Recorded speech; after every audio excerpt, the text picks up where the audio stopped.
अस्सलाम वालेकुम। कब क्या हुआ के साथ मैं हूं शहजाद इकबाल। इतवार को लाहौर में एक बड़ी कार्रवाई हुई।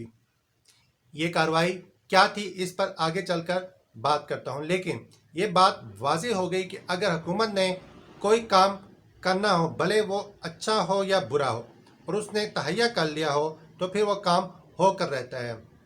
इसकी राह में दिन हो या रात, सर्दी हो या गर्मी, आंधी हो या तूफान, और हफ्ते का कोई भी दिन हो, भले इतवार या कोई छुट्टी क्यों ना हो, इसमें से कोई चीज़ इसके आड़े नहीं आ सकती। अब आते हैं असल मौजू की तरफ, और वो ये कि इतवार को लाहौर के एक्सपो सेंटर के करीब 38 कनाल की ज़मीन पंजाब हुकूमत ने वागजार करवा ली है।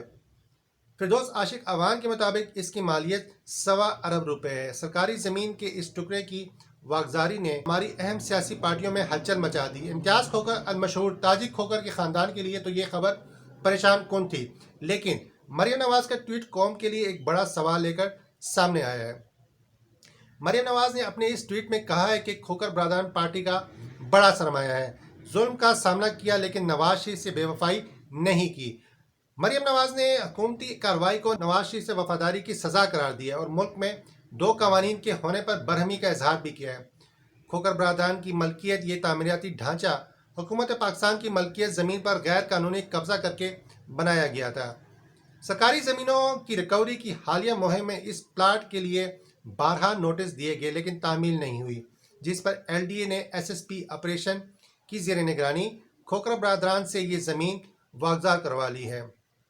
लेकिन बात शायद हुकूमत की मलकियत वापस लेने से ज़्यादा सियासी वापस्तगियों की है। खोकर बरदरान की तारीख से कौन वाकिफ नहीं है? रावलपिंडी में ताजी खोकर का डेरा किसने नहीं देखा? इसकी शान, इसके लवाजमात और इस तक रसाई पाने वाले लोगों के नामों से पिंडी के रहने वाले खूब वाकिफ हैं। पीपल पार्टी के आसिफ अली जरदारी हों या बहरिया टाउन के मलक रियाज, नवाज शरीफ हों या समाजी शख्सियात, सब ताजी खोकर के दर पर हाजिर देते रहे हैं। और ऐसा ताजी खोकर की मोहब्बत में नहीं होता था, बल्कि वो ताकत, पैसा और ज़मीनी कब्जे का नशा था जो ऐवान इक़्तिदार के सारे खाकनशीनों को बेचैन रखता था। शायद इसी सरमाए की तरफ मरियम नवाज ने भी इशारा किया है। इस सरमाए की फराहमी से ही पाकिस्तान में सियासत चलती है। इसकी सप्लाई में कमी हो जाए तो सियासी इंतकाम की फ़िज़ा बन जाती है।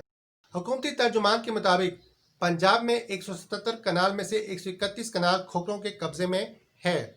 दिसंबर 2020 में लाहौर डेवलपमेंट अथॉरिटी ने खोकर पैलेस को गिराने का इरादा उस वक्त तर्क कर दिया जब नाखुशगवार सूरत पैदा हो गई। बाद में लाहौर हाई कोर्ट ने इसी मामले पर स्टे दे दिया। खोकर पैलेस के बाहर ख्वाजा साद रफी ने मीडिया से गुफ्तगू की, जबकि उनके दाएं बाएं खड़े खोकर खानदान के अफराद ने अपनी मजलूमियत की कहानी सुनाई और ख्वाजा साहब रटे रटाए अंदाज में हुकूमती इकदाम को जुल्म, अपोजिशन और नवाज शरीफ को दबाने की कोशिश करा देते रहे। उनका ख्याल था कि इस वाक़े पर आवाम को एहतजाज से कोई नहीं रोक सकता। आवाम तो ये सोचते हैं ख्वाजा साहब कि शहर भर में बदमाश कहलाने वाले मुस्लिम लीग नून का कीमती सरमाया कैसे हो सकते हैं। ताजी खोकर मलक रियाज की ताकत का सर चश्मा था।